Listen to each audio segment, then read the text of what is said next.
Magandang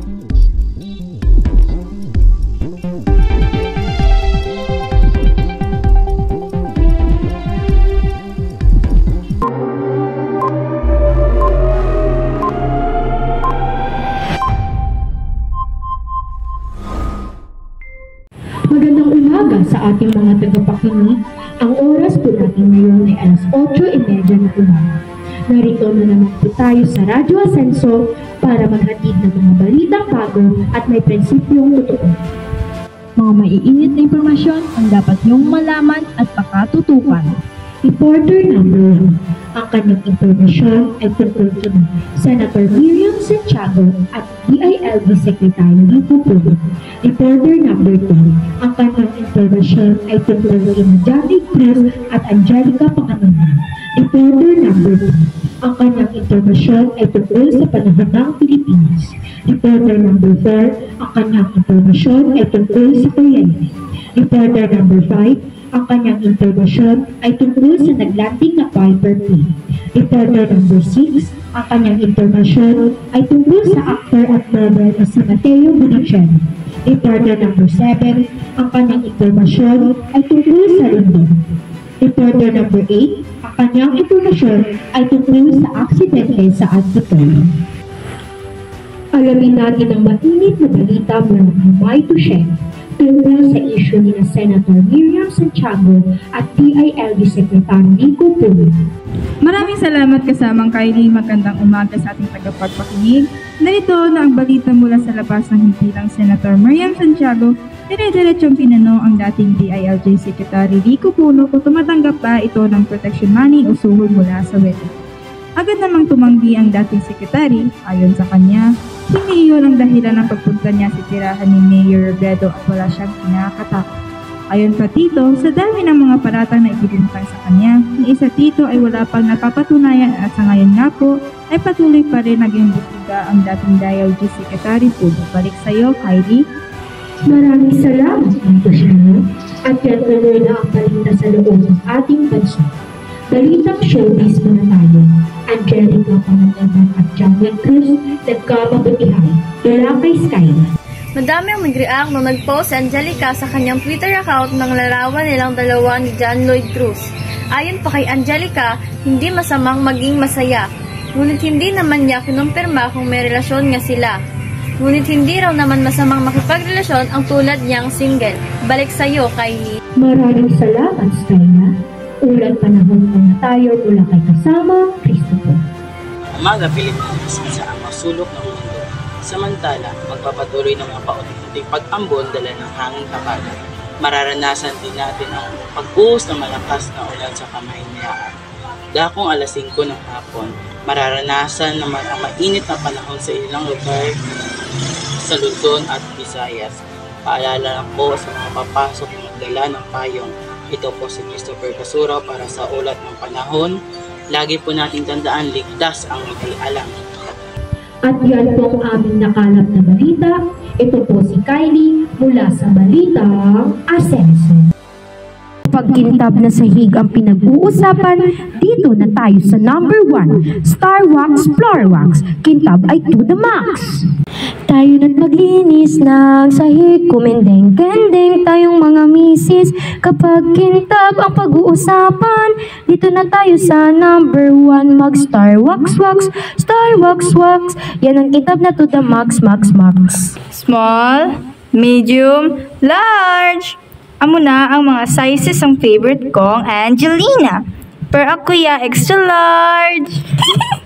Angelina Bake Shop, mapino, humok-humok, kag namit gidya, bakal na. Nagbabalik sa Radyo Asenso. Balitang balita, patay ang isang elektrisyan nang gutuhin umano ng isang barangay tanod dahil lamang sa pagtatalo sa kuryente sa Pandakan, Manila nitong linggo ng hapon. Alamin natin ang mainit na balita mula kay kasamang Jonah. Maraming salamat kasamang Princess. Ang biktimang si Reynaldo Traballo, 54 anyos ng 1,228 Durian Street, Kahilom 2, Pandakan, Maynila, ay namatay habang ginagamot sa Santa Ana Hospital. Pinatugis ng mga pulis ang nakatakas na sospek na si Geraldo Humagio, 37, barangay Tanod sa naturang lugar. Lumilitaw sa pagsisiyasat ni PSSG Irene J. Manalili ng Manila Police District MPD Homicide Section na naganap ang insidente dakong alas 5:40 ng hapon sa Para Street, Kahilong 2, Pandacan. Bago ang pangbubugbog ay nakikipagtalo umano ang biktima sa isang babae kaugnay sa tinanggal na linya ng kuryente. Nakita umano ito ng sospek kaya't niyaya ang dalawa na sa barangay na lamang mag-usap. Gayunman, hindi umano naging maganda ang sagot ng biktima sanhi nang siya'y nasampal ng sospek. Tumakbo umano ang biktima, ngunit hinabol ng sospek at muli umano sinaktan at tinulog pa sa tagiliran. Nang nakatakas mula sa sospek ay dumiretso ang biktima sa presinto para maglikramo. Nagpasugod din umano ang biktima sa mga pulis sa pagamutan, ngunit nasawi rin ginagabihan. Balik sa iyo, Princess. Maraming salamat, kasamang Jonah. Alamin din natin ang mainit na balita mula kay kasamang Toby tungkol sa pasaherong bumagsak na Piper plane sa Isabela na tagpuang patay. Maraming salamat, kasama Princess. Patay na natagpuan ang nag-iisang pasahero na bumagsak ng Piper plane San Mariano, Isabela. Paliwanag ni Incident Management Team, MIT, spokesperson Joshua Capinat. Natagpuan ng kakining tracker ang bangkay ni Hermes Escalante, 200 metro ang layo mula sa pinagbagsakan ng eroplano tapang alas 9:15 ng umaga ng Disyembre 10. Dinala mo ng bangkay ni Escalante sa Tactical Operation Group 2 sa Kawayan City ito linggo ng hapon. Ulan ng sukol, helicopter ng Philippines Air Force. Balik sa iyo, Princess. Maraming salamat, kasamang Toby. Lahat sisimutin sarap ay uubusin. Clover ng clover, may clover finger. Mga Pilipinas at saang sulok ng mundo. Balitang showbiz muna tayo. Nakapagtapos na sa kolehiyo ang aktor at model na si Matteo Gudicelli sa kursong BSBA Marketing Management sa University of San Jose Recoletos sa Cebu City. Kasabay ni Matteo na nakagraduate sa college ay si 2019 Miss Universe Philippines Gazini Ganados para naman sa kursong BS Tourism Management. Sa speech ng aktor, ibinahagi nito ang kahalagahan at responsableng paggamit ng social media at kapangyarihan ng percepsyong iniaanyahan ni Matteo ang kapwang Josemian graduate na maging instrumento sa posibleng pagbabago.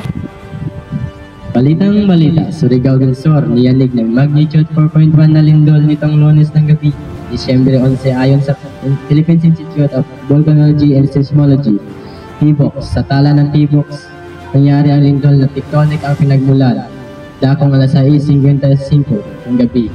Namataan ng epicenter itong 9 na kilometro ang layo. Sa ilagang silangan ng hinatuan ng Surigao del Sur, na may lalim na 12 km, wala namang nasang PBOX ang posibleng aftershock sa nasabing lindol. Hindi rin naman nasang magdudulot itong pinsala ng nasabing pagyanig. Balitang balita. Aksidente sa Antipolo, isa patay, 2 sugatan. Dito sa mga nabiktima ang sunod na Reales. Kabasugutan naman sina Michael Ringor at Jomer Castañeda.